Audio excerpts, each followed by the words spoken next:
Welcome to Authors Alcove for fantasy writers. This is episode 41 of the Story Savvy series, where Rebecca, a developmental editor with Heartbound Editing, is helping me self-edit my good story into a great one.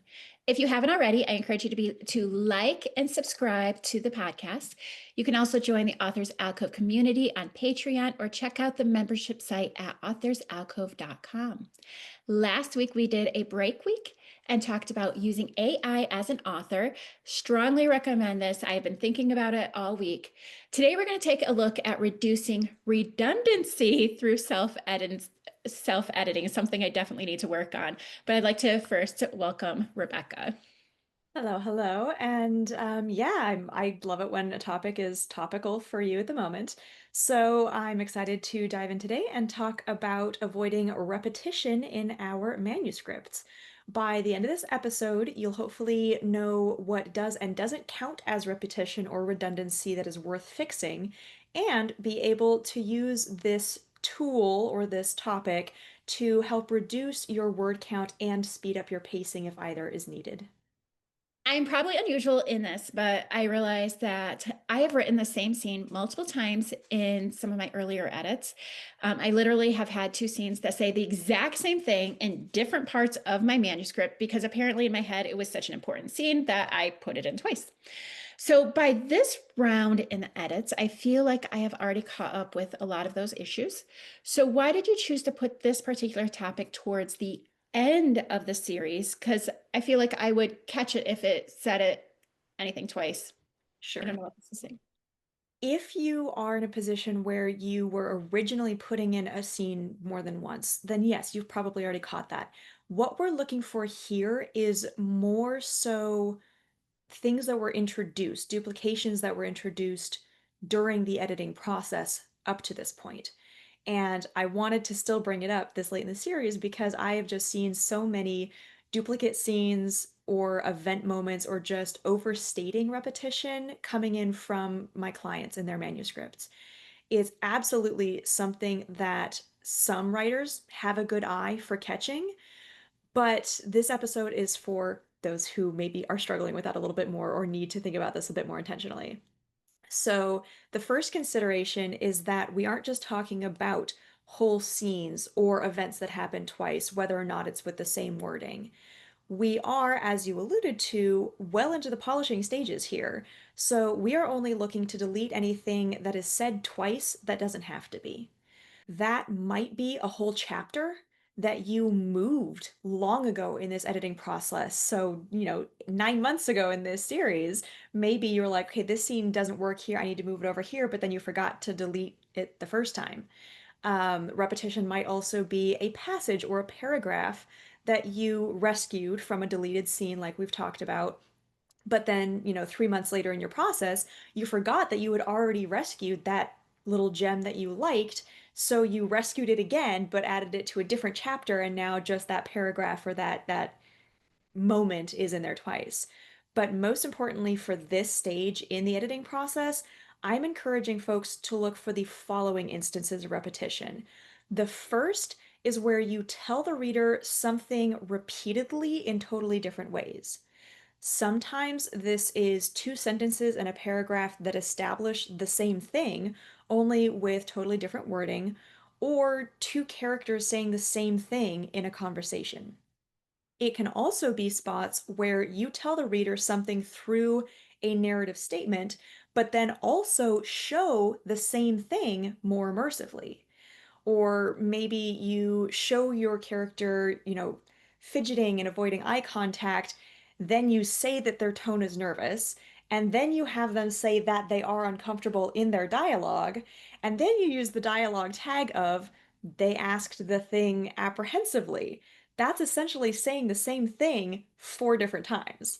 So, in all of these cases, the goal in this topic of self-editing is to remove all instances except for one that is your favorite for whatever reason you want to pick favorites by, and delete all of the rest so that you're not bogging the reader down in any sense of they just said that, why are they saying it again?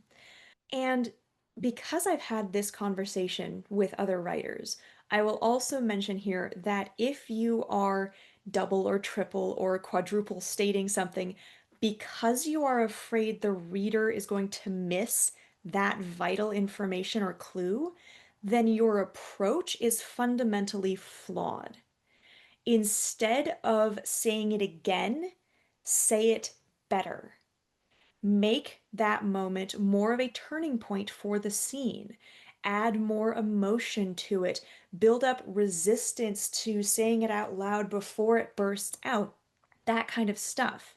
Saying it once more impactfully beats saying it multiple times to make sure that it isn't missed. And that is a pretty solid blanket statement I am comfortable making for pretty much all books.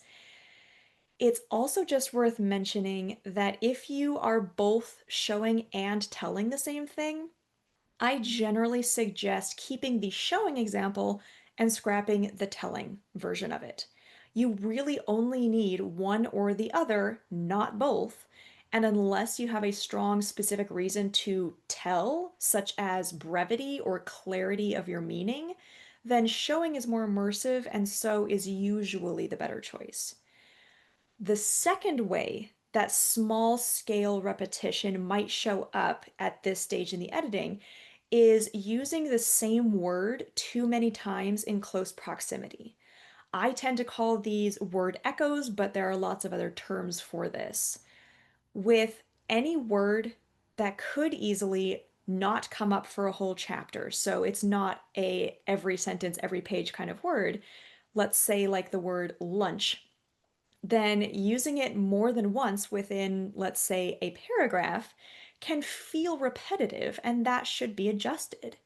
But for words that naturally have to be used more frequently, like let's say the word as, then the standard is more to avoid using it so often that it's repetitive within a single sentence, or so often that the rhythm of its use becomes noticeable within a paragraph or a page.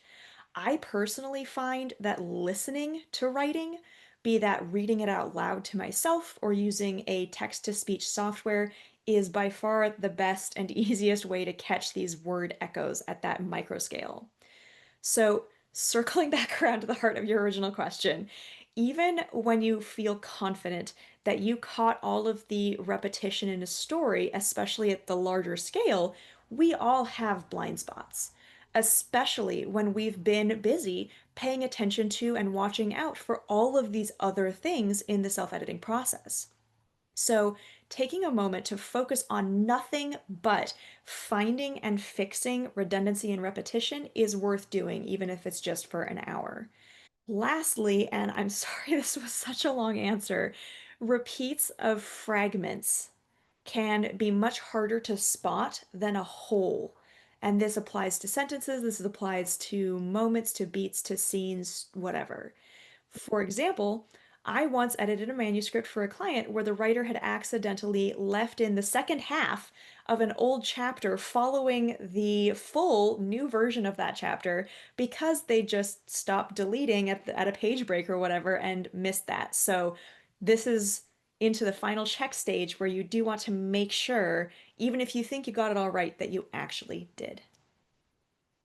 And I feel like having a second set of eyes is an important part in this process. It absolutely can be. And this is one of those topics where outside feedback can be disproportionately helpful.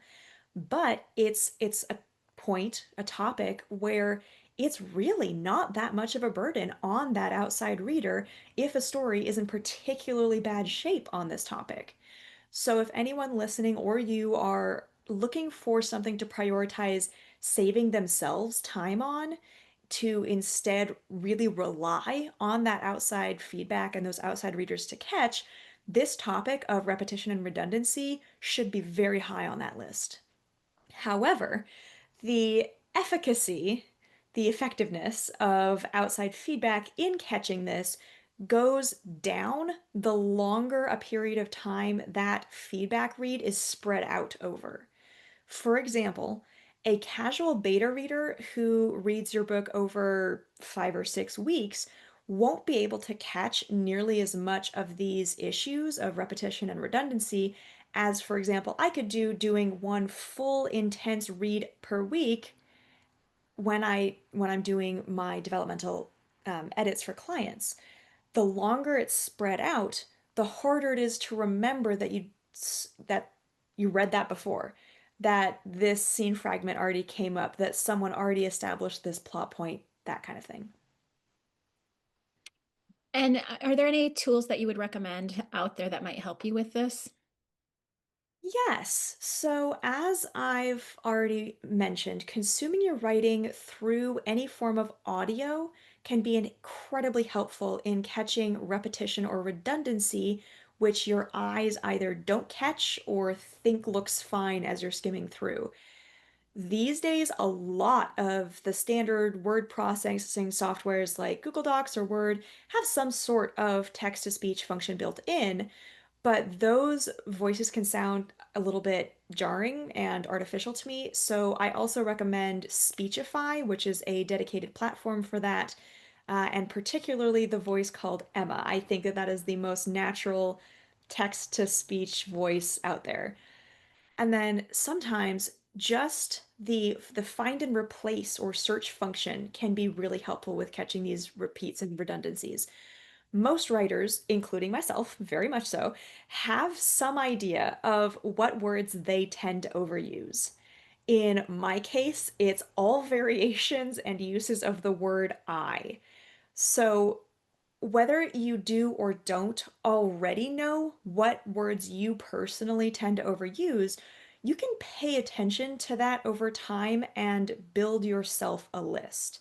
Then, in the self-editing stage here, go search for each of those words.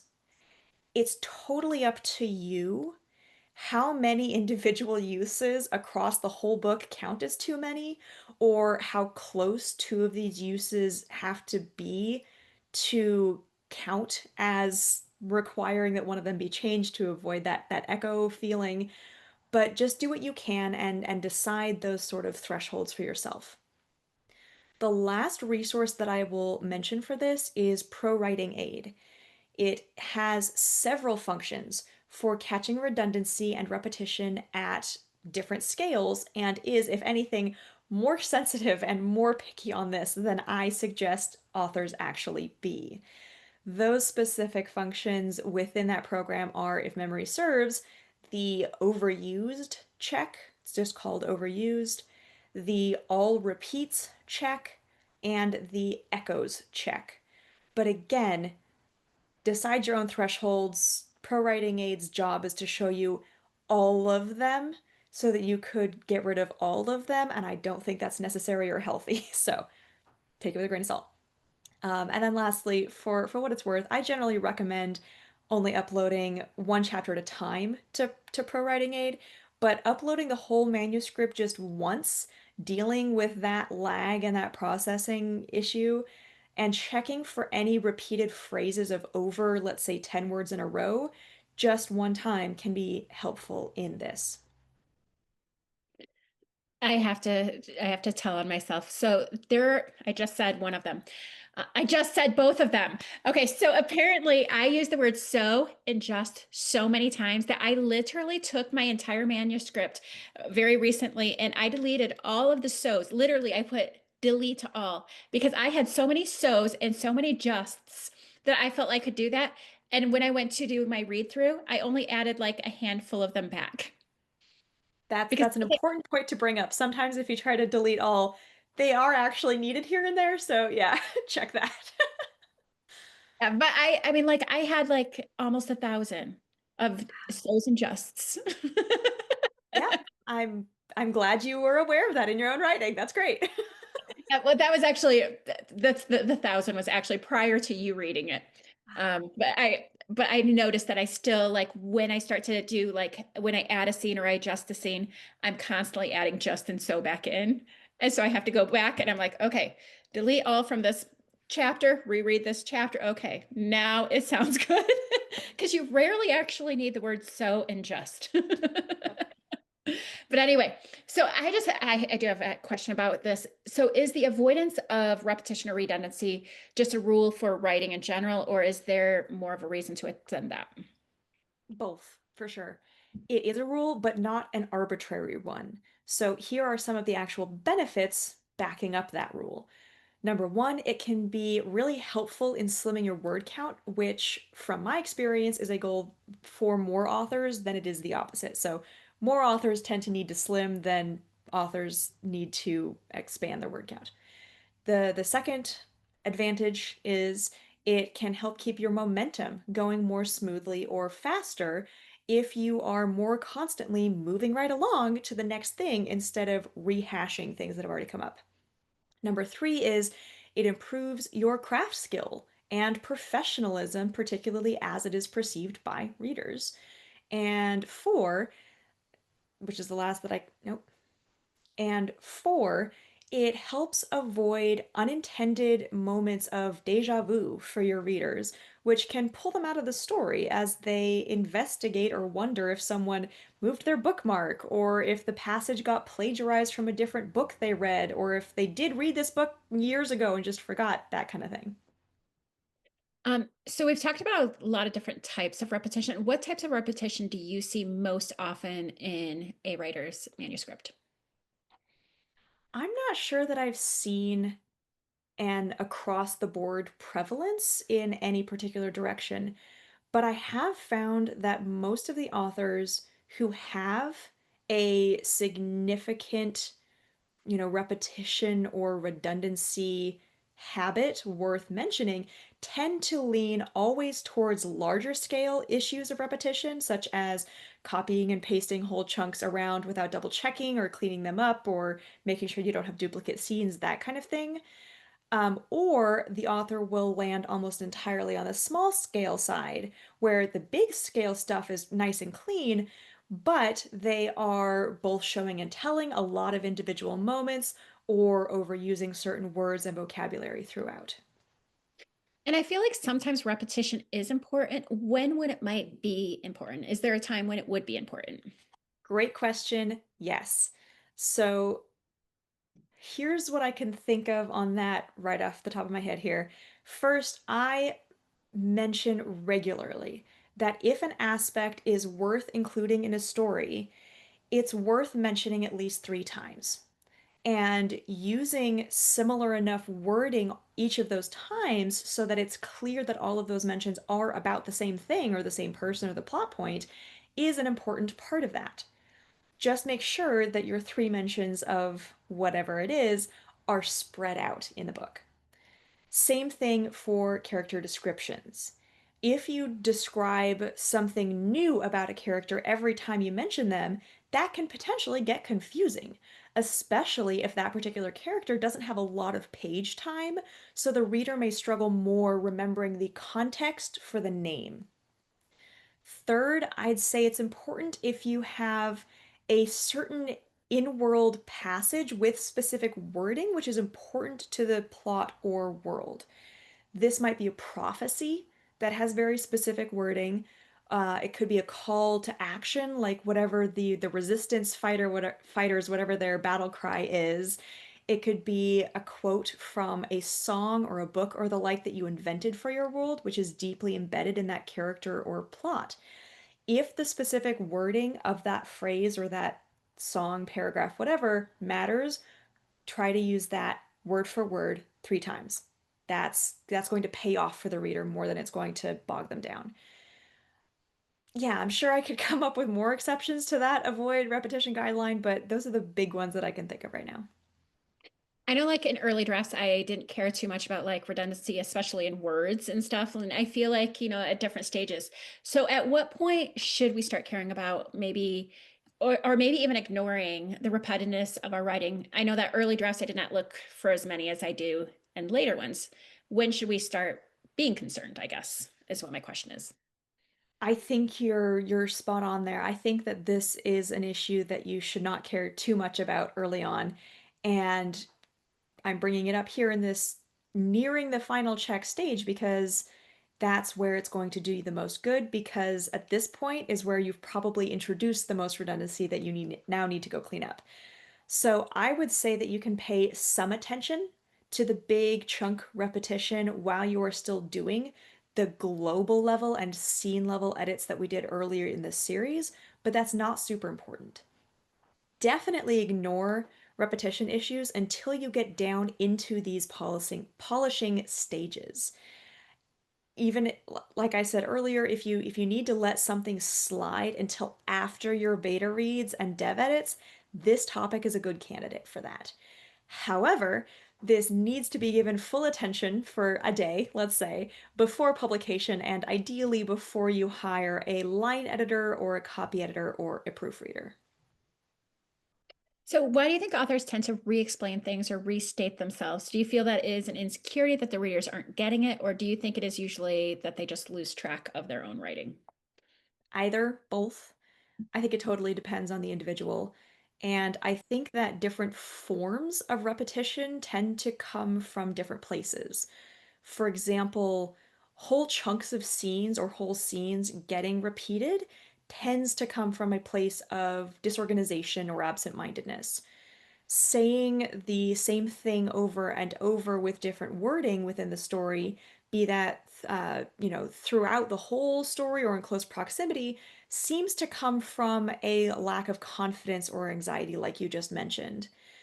Pretty much any form can come from losing track of what you wrote or losing track of the tweaks that you already made earlier in editing.